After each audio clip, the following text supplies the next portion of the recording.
ನಮಸ್ಕಾರ. ನಾನು ನಿಮ್ಮ ರಾಘು ರಾಮನಕೊಪ್ಪ.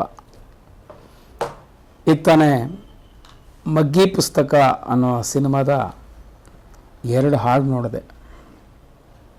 ಈ ಸಿನಿಮಾ ನನಗೆ ತುಂಬ ವಿಶೇಷ ಅನಿಸುತ್ತೆ. ಯಾಕಂದರೆ ಒಂದು ಪಾತ್ರದಲ್ಲಿ ನಾನು ಅಭಿನಯಿಸಿದ್ದೀನಿ. ಹರಿವರಾಸನಂ ಅನ್ನೋರು ಇದರ ನಿರ್ದೇಶಕರು, ನನ್ನ ಆತ್ಮೀಯ ಸ್ನೇಹಿತರು. ಹಾಗೆಯೇ ಯತಿರಾಜ್ ಚಿನ್ನಸ್ವಾಮಿ ಇವರಿದರ ಪ್ರೊಡ್ಯೂಸರು. ಹಾಗೆಯೇ ಈ ಚಿತ್ರದ ಸಂಗೀತ ನಿರ್ದೇಶಕರು ಯಶಸ್ ನಾಚಪ್ಪ ಅವರು.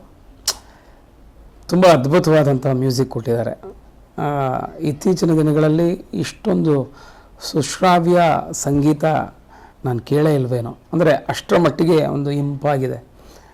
2 ಹಾಡುಗಳು ಕೂಡ, ಒಂದು ತಂದೆ ಮತ್ತು ಮಗಳ ಒಂದು ಸೆಂಟಿಮೆಂಟು, ಅಂದರೆ ಅಪ್ಪನ ವ್ಯಾಲ್ಯೂಸು. ಇವತ್ತು ನಮ್ಗೆ ಗೊತ್ತಾಗ್ತಿದೆ ಸಮಾಜದಲ್ಲಿ ತಂದೆ ತಾಯಿ ಎಷ್ಟು ಮುಖ್ಯರು ಅಂತ. ನಾವು ಎಲ್ಲೋ ಒಂದು ಕಡೆ ಈ ಕುಟುಂಬದ ಜೀವನದಿಂದ ದೂರ ಹೋಗ್ತಿದ್ದೀವಿ. ಅಪ್ಪ ಅಮ್ಮನ್ನ ಕಡೆಗಣಿಸುವಂಥ ಒಂದಷ್ಟು ಸಂಸ್ಕಾರ ಅದು ಎಲ್ಲಿಂದ ಬಂತು ಗೊತ್ತಿಲ್ಲ. ಇನ್ನು ಒಟ್ಟು ಕುಟುಂಬ ಎಲ್ಲ ಚೆನ್ನಾಗಿರಬೇಕು, ಅಪ್ಪ ಅಮ್ಮನ್ನ ಕೊಡೆ ತನಕ ಚೆನ್ನಾಗಿ ನೋಡ್ಕೋಬೇಕು ಅನ್ನೋ ಒಂದು ಕುಟುಂಬ, ಆ ಸಂಸ್ಕಾರವಂಥ ಮಕ್ಕಳು. ಆ ನಿಟ್ಟಿನಲ್ಲಿ ಸಮಾಜಕ್ಕೆ ಒಂದು ಮೆಸೇಜ್ ಕೊಡುವಂತಹ ತಂದೆ ಯಾಕೆ ನಮಗೆ ಇಂಪಾರ್ಟೆಂಟು, ಎಷ್ಟು ಮುಖ್ಯ ಆಗ್ತಾರೆ ಮಕ್ಕಳ ಭವಿಷ್ಯವನ್ನು ಕಟ್ಟುವಲ್ಲಿ. ಆ ನಿಟ್ಟಿನಲ್ಲಿ ಆ ಪ್ರೀತಿ ಮಕ್ಕಳಿಗೆ ಸಿಕ್ಕದೇ ಇದ್ದಾಗ ಮಕ್ಕಳೇನಾಗ್ತಾರೆ, ಅಪ್ಪನ ಪ್ರೀತಿ ಅಷ್ಟು ಮುಖ್ಯ ಅನ್ನುವ ಒಂದು ಸಂದೇಶ ಹೊತ್ತಂತಹ ಒಂದು ಸಾಂಗು ಕಣ್ಣಲ್ಲಿ ನೀರು ತರಿಸುತ್ತೆ.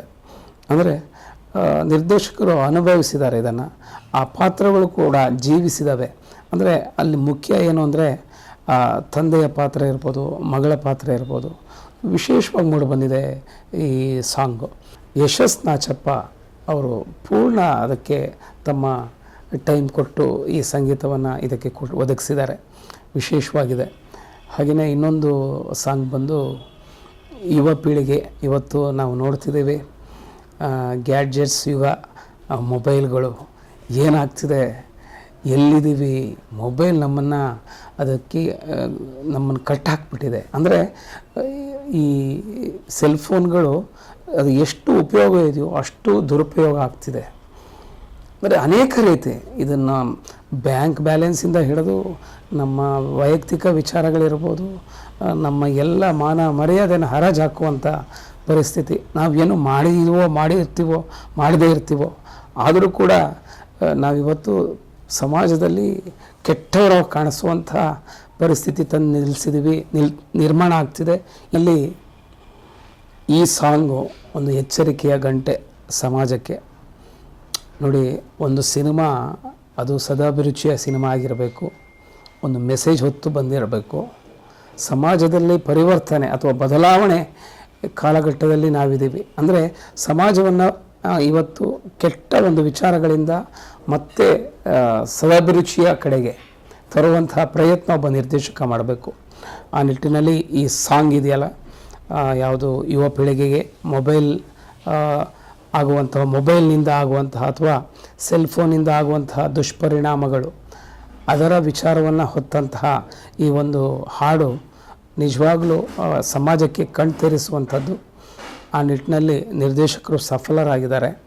ನಾವೆಲ್ಲರೂ ಕೂಡ ಎಚ್ಚೆತ್ತುಕೊಳ್ಬೇಕಾದಂತಹ ಸಮಯ ಬಂದಿದೆ. ಮೊಬೈಲನ್ನು ಎಷ್ಟರ ಮಟ್ಟಿಗೆ ಮಾತಾಡೋದಕ್ಕೆ ಅಷ್ಟಕ್ಕೆ ಬಳಸಬೇಕು, ಅದರ ಕೆಲಸ ಏನು ಅಷ್ಟಕ್ಕೆ ಮಾತ್ರ ನಾವು ಸೀಮಿತಗೊಳಿಸಿದ್ರೆ ಮಾತ್ರ ನಮ್ಮ ಆರೋಗ್ಯ, ಜೀವನ, ಮಾನಸಿಕ ಆರೋಗ್ಯ, ಶಾರೀರಿಕ ಆರೋಗ್ಯ ಚೆನ್ನಾಗಿರುತ್ತೆ ಅನ್ನೋ ಮಾತನ್ನು ನಾನು ಈ ಸಂದರ್ಭದಲ್ಲಿ ಹೇಳೋಕ್ಕೆ ಇಷ್ಟಪಡ್ತೀನಿ. ಆ ನಿಟ್ಟಿನಲ್ಲಿ ಈ ಮಗ್ಗಿ ಪುಸ್ತಕ ಸಿನಿಮಾ ವಿಶೇಷವಾಗಿ ಹೊರಹೊಮ್ಮಿದೆ. ಸದ್ಯದಲ್ಲೇ ರಿಲೀಸ್ ಆಗ್ತಿದೆ.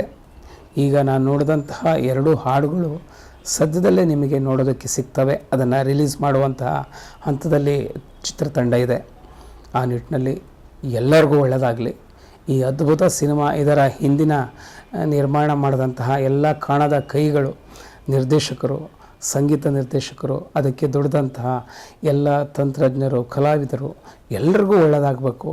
ಈ ಸಿನಿಮಾ ಯಶಸ್ಸಾಗಲಿ ಅಂತ ಈ ಸಂದರ್ಭದಲ್ಲಿ ನಾನು ಹೇಳ್ತಾ ನನ್ನ ಮಾತು ಮುಗಿಸ್ತೀನಿ. ನಮಸ್ಕಾರ.